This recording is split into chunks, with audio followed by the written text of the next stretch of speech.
Bonjour mesdames et messieurs, vous êtes sur la chaîne qui rassemble, merci de nous regarder. Voici les titres de ce 13h. L'agriculture est choisie par de nombreux jeunes déscolarisés pour leur insertion dans le tissu socio-économique. À l'entame de cette édition, nous irons à Andé, une localité de l'ancienne boucle du cacao, où les jeunes, à travers le travail de la terre, arrivent à se prendre en charge. Vous le verrez. Nous irons également à Siana, dans la région du Ouorodougou, à quelques kilomètres de Séguéla. Siana abrite de nombreux sites touristiques et historiques, pour la plupart vieux de plusieurs siècles. Notre reporter Park Gassoro-Koné s'y est rendu récemment. Son reportage dans une dizaine de minutes.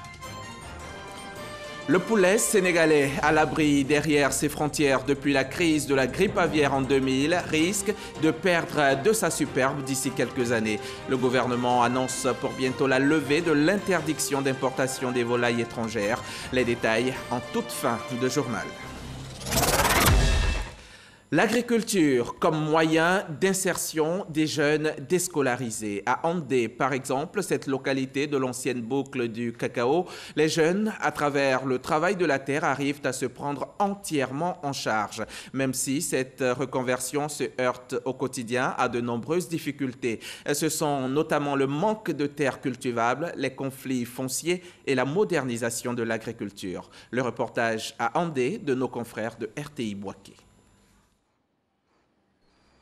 Andé, localité du département de Bongouanou, fait partie de l'ancienne boucle du cacao. Même si les productions ne sont plus abondantes, le bilan café-cacao se cultive encore. Bléou André est un jeune producteur de cacao depuis 10 ans. Après la classe de CM2, il décide de retourner à la terre. Vous voyez, je n'ai pas de regret, je suis fier. Non loin de Bléou André, un autre jeune producteur. Il cultive le café pour s'y prendre en charge. Au début, il y avait un regret. Mais maintenant, je vois qu'avec les activités, avec la plantation, il n'y a plus de regrets. Ils sont nombreux, ces jeunes qui ont choisi le travail de la terre comme moyen d'insertion. Un choix encouragé par les dévanciers. Je leur demande de se retourner à la terre, ceux qui n'ont pas pu aller loin. Même les ministres, même actuellement, j'ai des amis ministres qui sont planteurs. J'ai été quand même un fonctionnaire, j'ai laissé le travail et puis bon, je me suis retourné à la terre. Contrairement à ce que je vois, je souhaiterais que tous mes amis qui sont dans les mêmes situations que moi viennent au village pour pouvoir avoir au moins leur pain. Cependant, cette volonté de ces jeunes de se réinsérer socialement grâce à l'agriculture se heurte au manque de terre et aux conflits fonciers. C'est le retour même des jeunes à la terre là, qui crée évidemment ces conflits. Parce que l'héritier qui est là, lui, peut-être n'a pas affaire à ses neveux et autres qui sont encore peut-être à Bigan. Et donc il s'est dit que bon, j'ai au moins 100 hectares de forêt, je peux en vendre, je peux en faire ce que je veux. Mais lorsque ces enfants-là reviennent, qu'ils savent que là c'était la place de leur papa, ils veulent prendre. En ce moment précis, si tu as dit abandonner la terre, ça crée un conflit. À Andé, pour une bonne insertion des jeunes, la chefferie traditionnelle travaille à faciliter l'octroi des terres. Faire en sorte que l'harmonie règne. On se dit que si chacun a une petite portion, actuellement, bon, bien sûr, le cacao n'est plus ce que c'était avant, mais avec la tomate, avec les aubergines, le gombo, l'igname, les jeunes peuvent s'en sortir. Outre la résolution du manque de terres et des conflits fonciers, ces jeunes agriculteurs attendent la modernisation de l'agriculture et l'accès facile aux prêts bancaires. Toutes choses qui permettront d'attirer de nombreux autres jeunes qui attendent toujours leur insertion. Les fonctionnaires et agents de l'État de Mans dans l'ouest de la Côte d'Ivoire viennent d'être formés à l'usage de l'outil informatique. Cette formation est à l'initiative de la SNDI, la Société nationale de développement informatique, et elle avait pour thème le renforcement des capacités des fonctionnaires et agents de l'État à l'usage de l'outil informatique, un levier de l'émergence de la Côte d'Ivoire. La correspondance d'Ève Boué.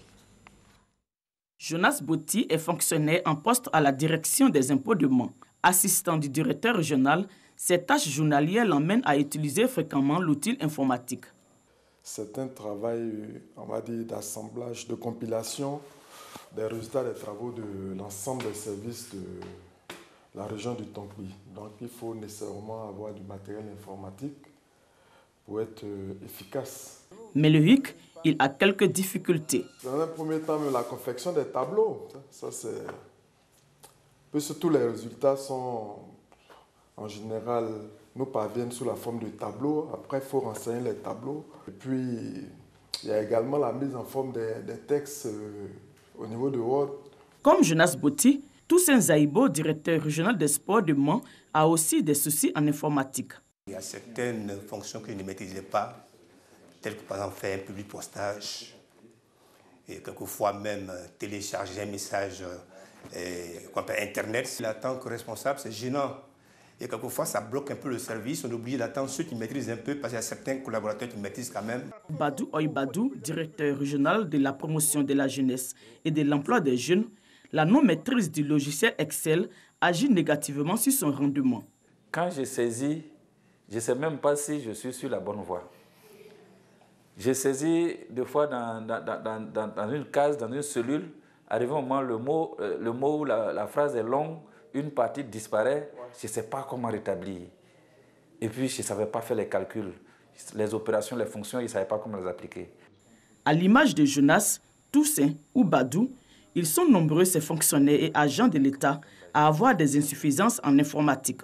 Pour y remédier, la SNDI, Société nationale de développement informatique, organise un séminaire à leur endroit.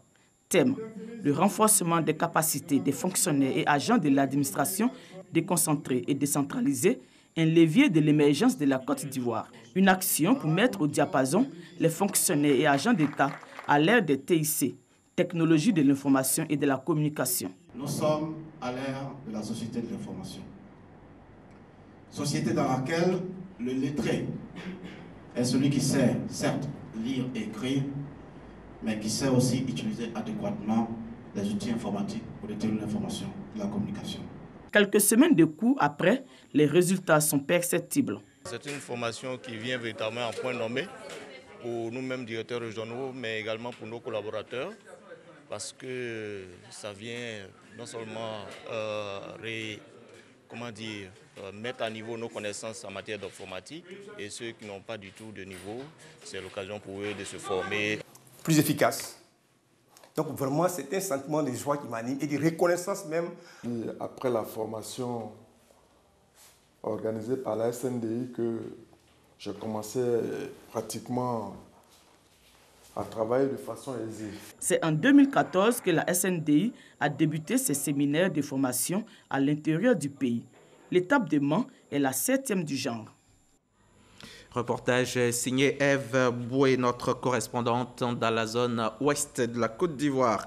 Encore un incendie. Cette fois, c'est à Bouaké que le drame s'est produit. Une partie du marché de la ville est partie en fumée hier dimanche aux alentours de 6 h du matin. Heureusement, la présence des sapeurs-pompiers et surtout leur promptitude et leur efficacité, doublée de la solidarité des commerçants, ont permis de circonscrire rapidement l'incendie et ainsi limiter les dégâts. Le bilan est donc d'un magasin calciné, un magasin de produits cosmétiques estimé à plusieurs millions de francs CFA. Soro Corona, RTI Bouaké. Pleurs et tentatives de sauvetage de marchandises au grand marché de Bouaké face à la préfecture de police dimanche matin.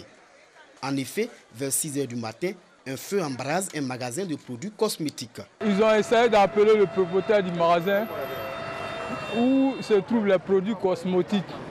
C'est là-bas ici venu trouver la fumée qui sortait. Quand le feu a jailli, lui-même là, il n'a rien eu dans ses marchandises. Après avoir fini de brûler ces marchandises, les magasins qui sont suivants, le feu a commencé à prendre là-bas. Mais Dieu merci pour eux, le feu n'a pas totalement pris pour eux. Avertis, les éléments de la 3e compagnie des sapeurs-pompiers arrivent à maîtriser les flammes, sauvant ainsi les magasins voisins. Ce matin, aux environs de 7 h 30, nous avons été alertés pour un feu. On a constaté le feu au premier magasin, sur le magasin. Okay. Donc quand ils sont arrivés, ils ont essayé tout de suite de circonscrire le feu dans son volume initial. Si aucune perte en vie humaine n'est à signaler, le préjudice économique est énorme. Pour le capitaine Kwaku Kofi Herman, commandant de la 3e compagnie des sapeurs-pompiers, les magasins doivent répondre à certains critères de stockage pour éviter de tels drames. À l'avenir, il faut qu'ils évitent de stocker plusieurs produits dans le même magasin. Voilà. Et là, c'est un mélange de produits. Là. On ne sait pas, il y a du savon, il y a plein de produits. Donc il doit y avoir de stockage ailleurs. Rappelons que ce magasin parti en fumée ce matin fait partie du lot de magasins sauvés par les sapeurs-pompiers lors de l'incendie du grand marché de Bouaké il y a de cela 20 ans. Ces commerces sont-ils assurés? Sinon, la reprise des activités sera une autre équation à résoudre. Je vous propose à présent de découvrir un village ou le redécouvrir pour ceux qui le connaissent déjà. C'est Siana, situé dans la région du Ourodougou, à moins de 20 km de Séguéla. À Siana, les sites touristiques et historiques ne manquent pas. Vieux de plusieurs siècles, ils attirent la curiosité. Rendez-vous à Siana et vous serez séduit par le puits intarissable que vous y trouverez. La mosquée séculaire datant de la fête du XVIe siècle vous fascinera également. Et si votre curiosité vous mène dans la forêt sacrée, vous pourrez alors vérifier par vous-même la légende des personnes transformées en pierre pour avoir pratiqué l'excision. Allons-y donc à Siana avec notre guide du jour, Pargasso Rokone. Siana est un village dans la région du Ourodougou, à environ 19 km de Séguéla. Il est constitué de plusieurs sites historiques et touristiques. Tous les jours, le scénario est le même. Les femmes du village partent recueillir de l'eau dans le Maoulena, le grand puits. Sa particularité, il est intarissable et à l'intérieur se trouve un tunnel long de plus de 20 mètres. En plus, l'eau ici, parce que c'est pour nos grands-mères. La grand-mère, elle n'a pas trouvé enfant. Donc, ce puits-là, elle a cherché à creuser pour donner l'eau. Depuis ce moment jusqu'à aujourd'hui, nous tous en plus l'eau dans ce puits-là. Pendant la saison sèche, l'eau des puits sert à faire tomber la pluie dans le village. Une pratique qui n'est plus à l'ordre du jour à cause de la religion selon les habitants de Siana. Le vieux Kandje Mié, c'était un grand saint. Par le passé, même jusqu'à aujourd'hui, quand le village avait des problèmes d'eau, surtout, les femmes se réunissaient pour venir verser de l'eau sur sa tombe. Et immédiatement, on voyait le ciel noirci et la pluie venait. Vu la grandeur de l'islam, beaucoup de choses ont commencé à diminuer et les choses ne se font plus comme par le passé. Toujours selon les habitants, leurs ancêtres pratiquaient la religion musulmane, ce qui explique la présence de cette mosquée séculaire dans un style soudanais construite au XVIe siècle en terre battue et de bois de chauffe. Elle a été construite par la famille Dosso, aidée de la famille Bakayoko et les Malinké, venus du Soudan, actuel Mali. C'est l'une des plus anciennes mosquées de Côte d'Ivoire. La mosquée de Siana a été construite par nos ancêtres. L'ancêtre qui a créé ce village s'appelle Ibrahima Silla. Des musulmans avaient habité ce site avant la création de Siana. L'histoire racontée par nos parents nous dit qu'ils ont mis du temps pour construire. Vieille de plus de 600 ans, la mosquée historique de Siana a besoin d'une réhabilitation. Si rien n'est fait d'ici un moment, sous le poids de l'âge, ce bâtiment pourrait s'écrouler, ce qui pourrait endeuiller le monde touristique et même les populations. Donc c'est un appel que nous lançons aux autorités compétentes, au cadre du village, tout comme au cadre de la région, pour que nous puissions garder ce bâtiment pour toujours. À quelques pas de la mosquée, une forêt sacrée. Dans cette forêt se trouvent des femmes transformées en pierre pour avoir pratiqué l'excision. Selon les populations, seules les personnes n'ayant jamais entendu parler de cette histoire peuvent les voir. Autrefois, nos parents pratiquaient l'excision.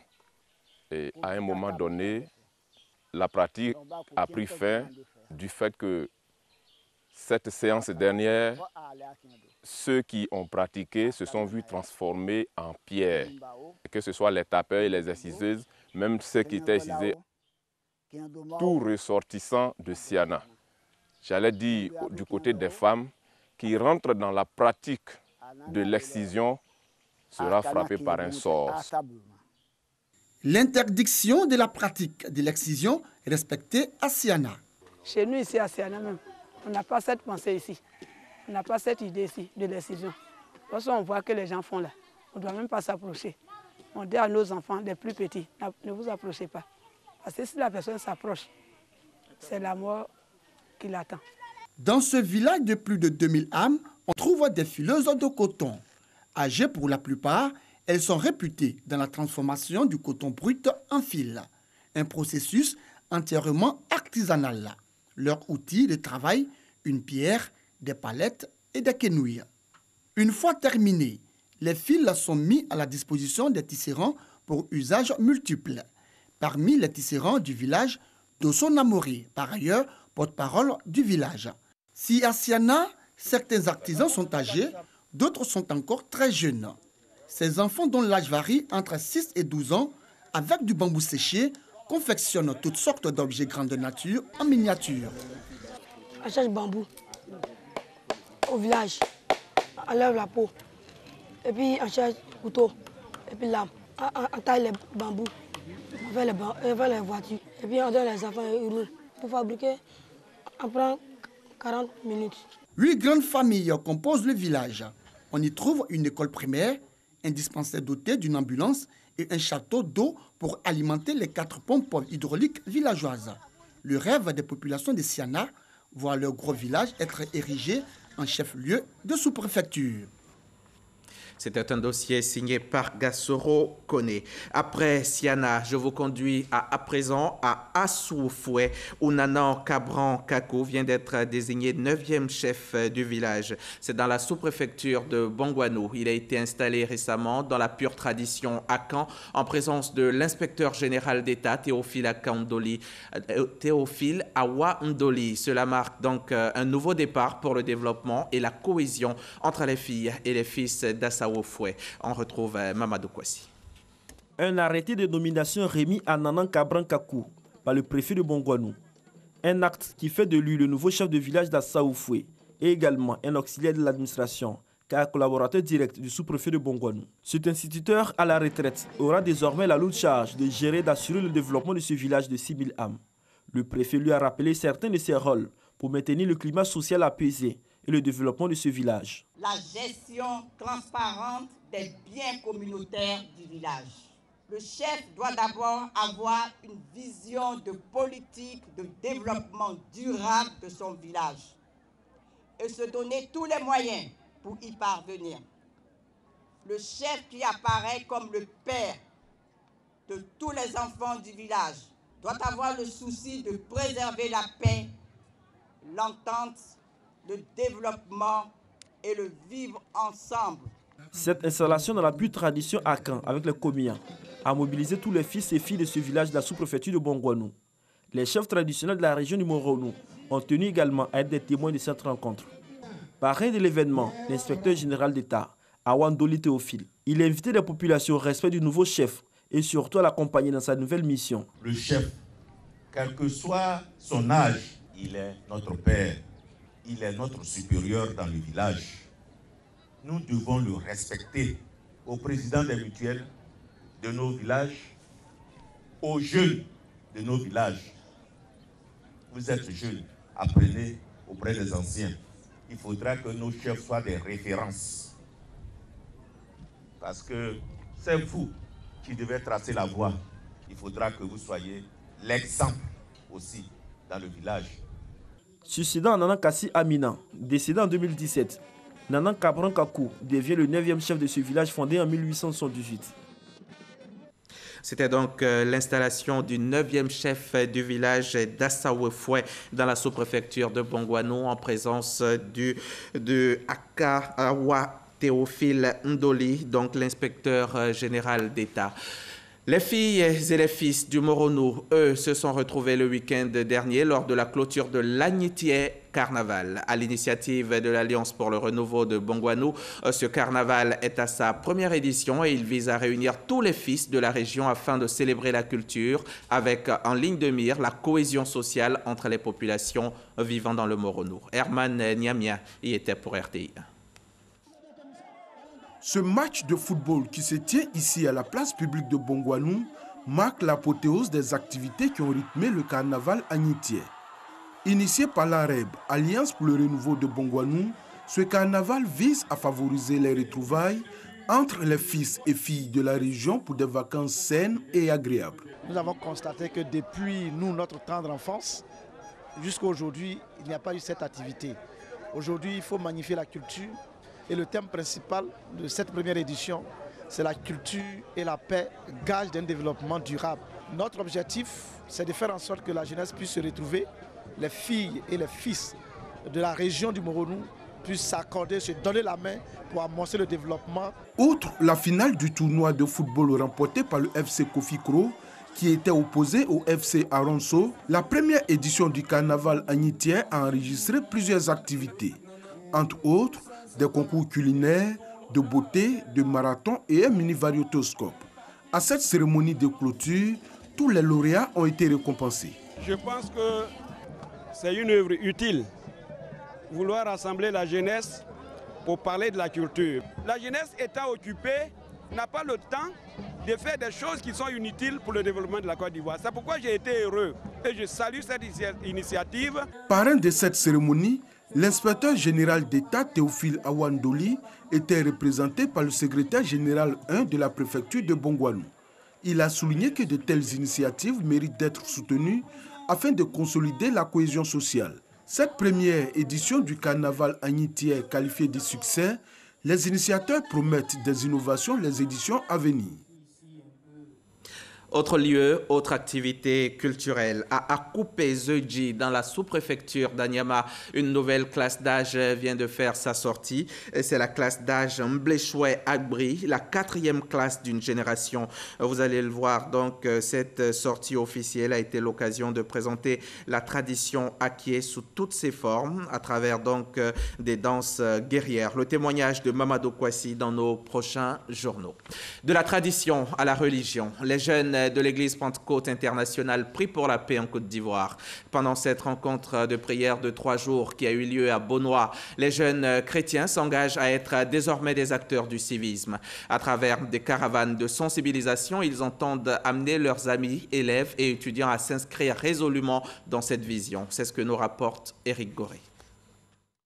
Des milliers de jeunes de l'église Pentecôte internationale réunis à Beaunois. Ils prient pour la Côte d'Ivoire et pour les autorités de ce pays. Nous avons le souci de voir la Côte d'Ivoire rayonner toujours dans la sous-région, être la locomotive de la sous-région. Et c'est pour cette raison que nous sommes venus, certes pour une raison spirituelle, mais également pour une raison nationale. Au cours de cette journée spirituelle, ils ont eu une séance de formation sur le civisme. Parmi eux, Boko Yaokra, qui a arraché le prix du civisme lors de la cérémonie d'excellence 2018. L'Ivoirien nouveau, tant prôné par le gouvernement, est une réalité, en ce sens que tous les jeunes doivent être responsables. Responsables pour savoir que ce qui est du domaine public doit être entretenu. Il a présenté le trophée à sa communauté religieuse.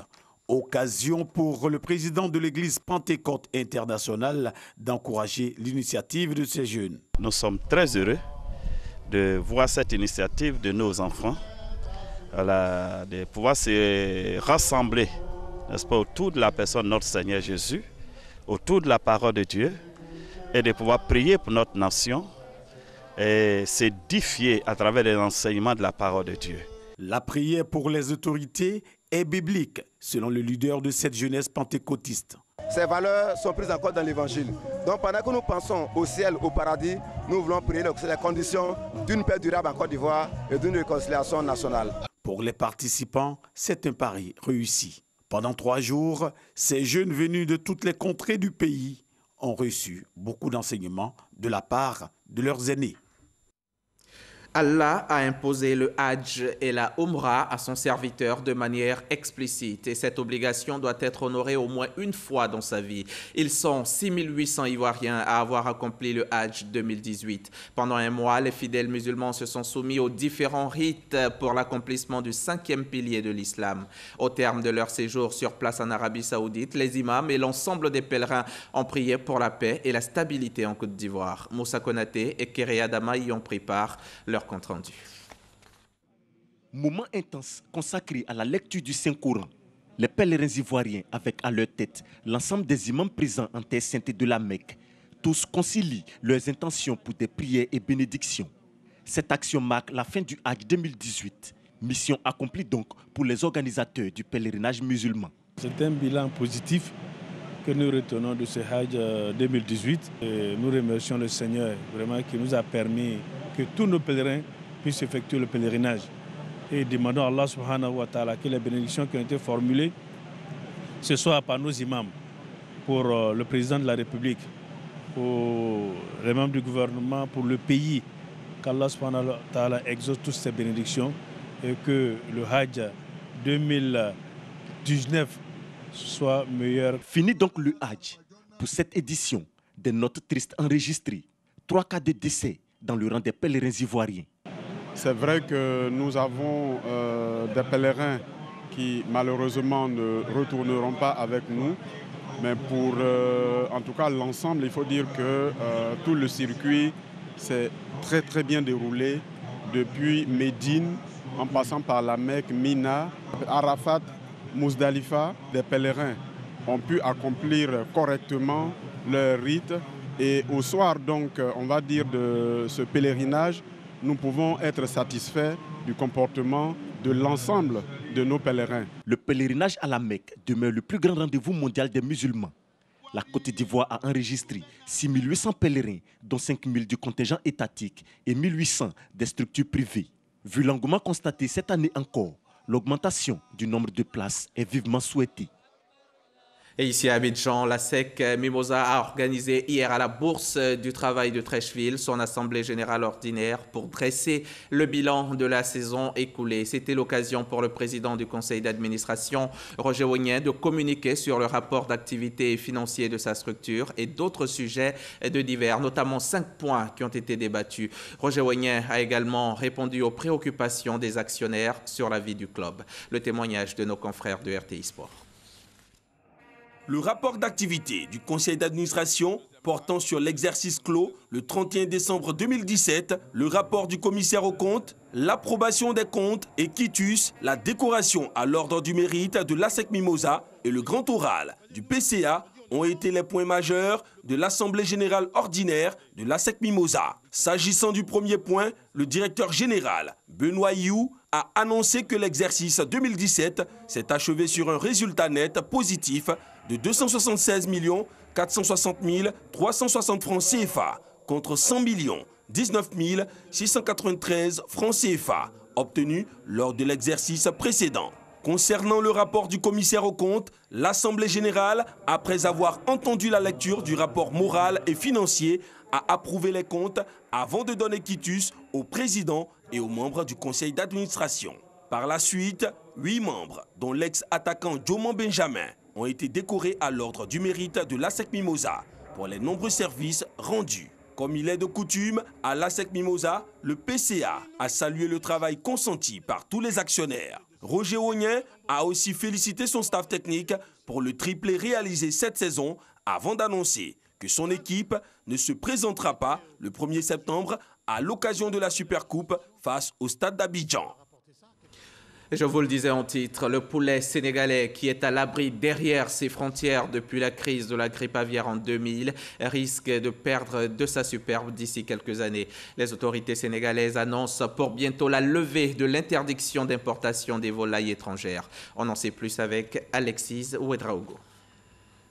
De 15 ans, la production locale de poulet au Sénégal a été multipliée par 7. À la base de ce boom, l'interdiction depuis 2005 des importations de volailles suite à l'épisodie de grippe aviaire venue d'Asie.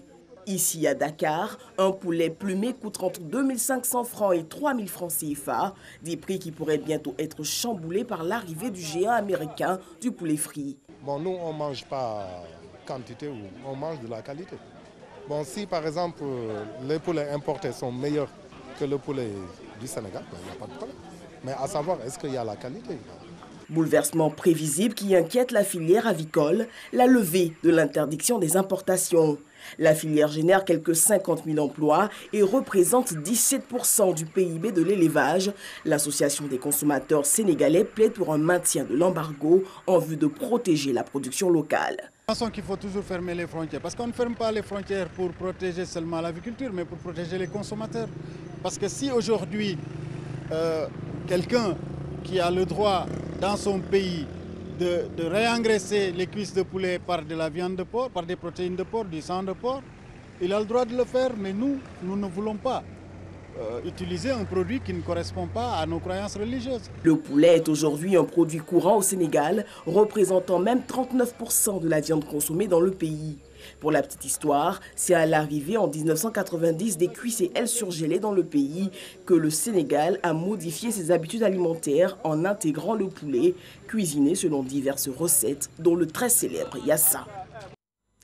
Emerson Mnangagwa est officiellement le chef de l'État du Zimbabwe. Il a prêté serment hier dimanche 26 août en appelant ses compatriotes à tourner la page des élections et à se mettre au travail. Et c'est la fin de ce journal. Merci de l'avoir suivi. Je serai encore ici demain à 13h.